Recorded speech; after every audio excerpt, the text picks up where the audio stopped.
Find the maximum value of z equals to 5x1 + 7x2 అంటే ఇది మనకి max z, maximum అన్నారు కాబట్టి max z cost function. Subjective constraints ఏంటి అంటే మనకి 3 కన్స్ట్రైంట్స్ ఉన్నాయి. లాస్ట్ ప్రాబ్లం 2 కన్స్ట్రైంట్స్, ఇప్పుడు 3 కన్స్ట్రైంట్స్.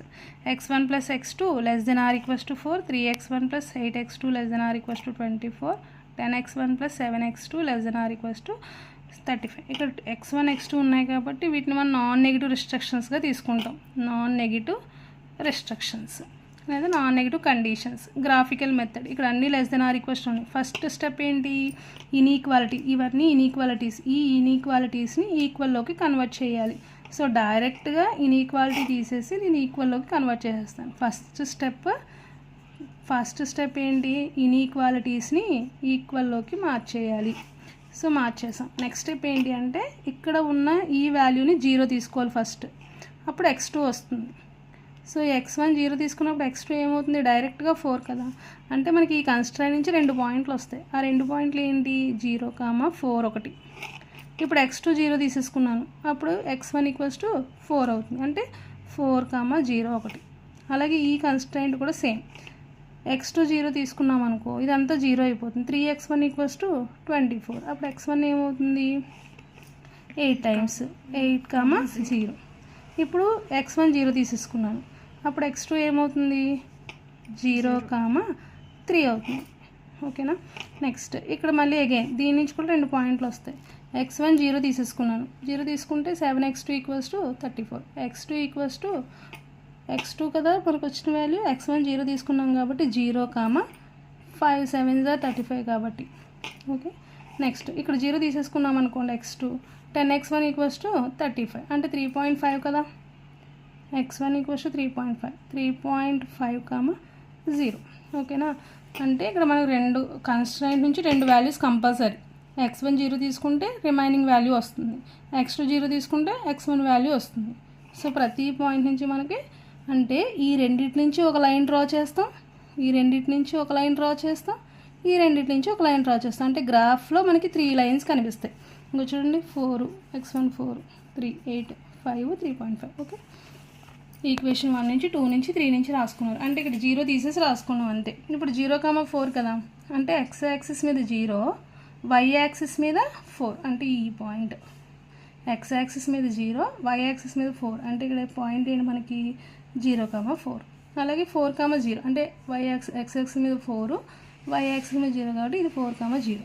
నెక్స్ట్ 8, 0, అంటే x యాక్సిస్ మీద 8, y యాక్సిస్ మీద 0, 8, 0. ఇక్కడ ఏంటి? 0, 3, అంటే x యాక్సిస్ మీద 0, y యాక్సిస్ మీద 3, 0, 3. నెక్స్ట్ 0, 5, అంటే x యాక్సిస్ మీద 0, y యాక్సిస్ మీద 5. నెక్స్ట్ 3.5, అంటే ఇక్కడ ఎక్కడ ఉంటుంది? 3.5, 0, అంటే ఇదే పాయింట్ కదా, 3.5, 0. ఇప్పుడు జాగ్రత్తగా అబ్జర్వ్ చేయండి, ఇవన్నీ కూడా <= అందుకే మీరు లైన్ డ్రా చేసేటప్పుడు, అంటే మనం ఒక లైన్ డ్రా చేసినప్పుడే దానికి మనం 1 అని 2 అని 3 అని ఇచ్చేసుకోవాలి. సో ఇప్పుడు ఫస్ట్ మన పాయింట్ ఏంటి?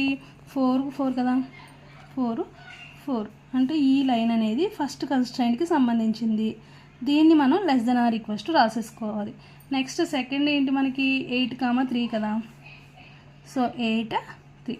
ఈ లైన్ సెకండ్ ఈక్వేషన్కి సంబంధించింది. ఇది కూడా ఎలా ఉంటుంది మనకి? <= నెక్స్ట్ ఇంక మిగిలింది థర్డ్ ఈక్వేషన్. దీనికి కూడా థర్డ్ ఈక్వేషన్ రాసేసుకొని <= అని ఒక సింబల్ ఇచ్చేసుకోవాలి. ఇక్కడ <= ఉంది కాబట్టి. ఇప్పుడు 3 కూడా బౌండరీ వైపుకే చూపిస్తాయి రీజియన్, ఎందుకని? <= కాబట్టి. ఇక్కడ మీరు ఈ రీజియన్ తీసుకుంటే ఇక్కడ ఈ 2 లైన్లు సాటిస్ఫై చెయ్యు, ఇక్కడ ఈ రీజియన్ తీసుకుంటే ఈ 2 లైన్లు సాటిస్ఫై. 3 సాటిస్ఫై రీజన్ ఏముంది అంటే ఇక్కడ నుంచి మీకు ఈ రీజియన్ అనేది మీకు 3 సాటిస్ఫై అయ్యే రీజన్ అవుతుంది. అబ్జర్వ్ చేయండి జాగ్రత్తగా. ఫీజిబుల్ రీజన్ అనేది ఇంపార్టెంట్. ఫీజిబుల్ రీజన్ వచ్చేసింది అంటే మనకి గ్రాఫికల్ చాలా ఈజీ అయిపోయినట్టే. ఇక్కడ ఈ రీజియన్ మాత్రమే, ఇక్కడ మీకు ఈ రీజియన్ కూడా అవ్వదు, ఎందుకంటే దీంట్లోకి ఈ లైన్ సాటిస్ఫై చేయట్లేదు. ఈ లైన్ కిందకి కదా బౌండరీ చూపిస్తుంది. సో అందుకని ఈ రీజియన్ కూడా సాటిస్ఫై చేయట్లేదు. మీకు సాటిస్ఫై చేసే రీజన్ ఏంటి అంటే OA, ఇక్కడ పాయింట్ పెట్టారు కదా, B, ఇది C, ఇక్కడ D. అంటే మీకు the feasible reason OABCD, OABCD is the feasible reason. అలాగే స్కేల్ కూడా రాసుకోవాలి, స్కేల్ కూడా రాయాలి. ఓకేనా? సో ఇక్కడ మనకి ఈ పాయింట్ క్లియర్గా తెలిసిపోతుంది 0,3 అని. ఏ అనే పాయింట్ 0,3 అని తెలుస్తుంది. ఈ పాయింట్ కూడా మనకు క్లియర్గా తెలిసిపోతుంది 3.5,0 అని. ఇంకా తెలియని ఈ 2 పాయింట్లు మనకు కావాలి. అంటే బి పాయింట్ తెలియాలి అంటే బి అనే పాయింట్ ఏ 2 లైన్లకి ఇంటర్సెక్ట్ అవుతుంది? ఏ 2 లైన్లకి ఇంటర్సెక్ట్ అవుతుంది? 1కి 2కి ఇంటర్సెక్ట్ అవుతుంది. సో అంటే బి కావాలి అంటే 1 and 2ని సాల్వ్ చేయాలి.